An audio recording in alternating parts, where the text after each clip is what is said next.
Hi and welcome to this video. Today I'm going to show you the Laowa 12mm f2.8 zero distortion lens. So let's roll the intro.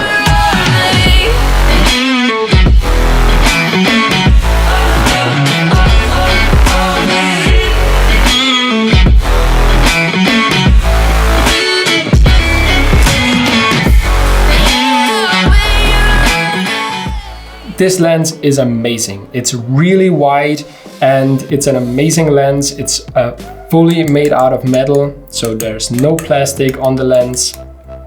And it's a fully manual lens. So there's no autofocus on the lens. You have to focus on your own and you have to adjust the aperture on the lens right here. It's very sharp and you can focus very close to your subject. So the closest focus range is 18 centimeter, but it's measured from the sensor. So from right here, 18 centimeter, it's directly in front of the lens. And I'm going to show you what I mean by that. So we're going to switch on the 1DX right now, and I'm going to show you how close I can get with the lens cap to the lens. Look at this, how close I am right now. This is just amazing how close you can get with the lens, and it's perfectly fine. So it's in focus and it looks great. So yeah, that's basically that.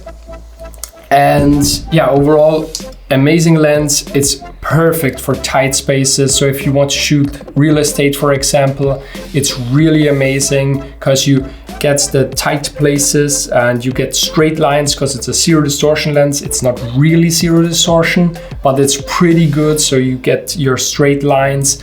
The vignetting at f2.8 is noticeable, but if you stop down to f4, it disappears. So it's not that big of a deal. And yeah, it's overall a great lens. Also for product shots, it's really cool. I'm going to show you some examples right now. You can get really close to your subject, and the look you achieve is really unique, and I really loved it. It's just amazing. And yeah, you just saw the shots. I think they're really great. You can achieve a unique look. Now I'm going to show you how 12mm looks. So we're going to switch to the Canon. I'm going to record right now, and we're going to switch to the Canon camera right now so you can see how wide this lens is. On the camera right here is a 16mm lens Canon, but it's a 1.5 crop factor, so it's 24mm. And right here you can see 12mm on a full frame. So this one is really 12mm, and we're going to switch right now to this lens. So now you can see what 12mm looks like. You can see everything. It's so wide, so you can see the whole set right here.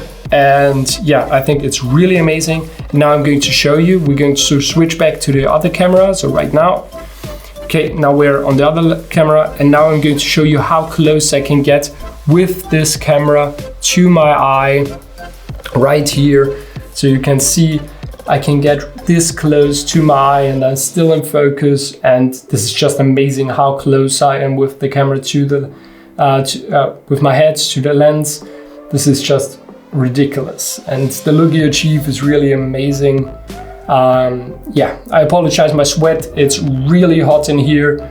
So now I'm going to talk about the things that are not that good. So the lens cap is out of plastic and it doesn't hold if you put it on the wrong way. So it just fall off like this.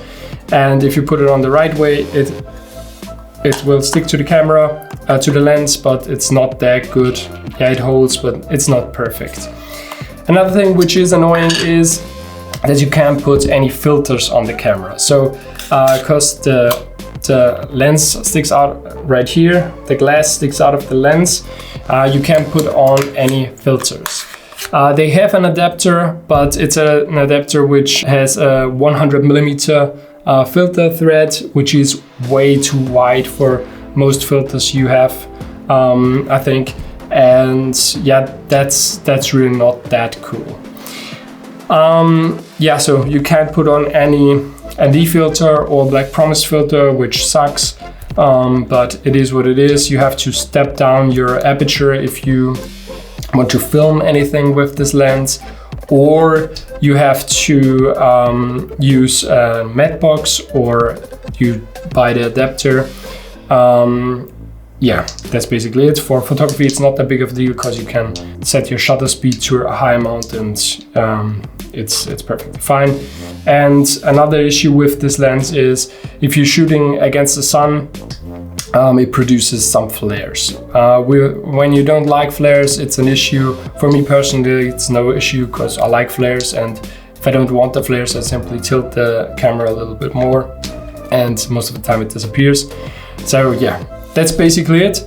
I hope you liked the video, and I'll see you guys in the next video. Bye!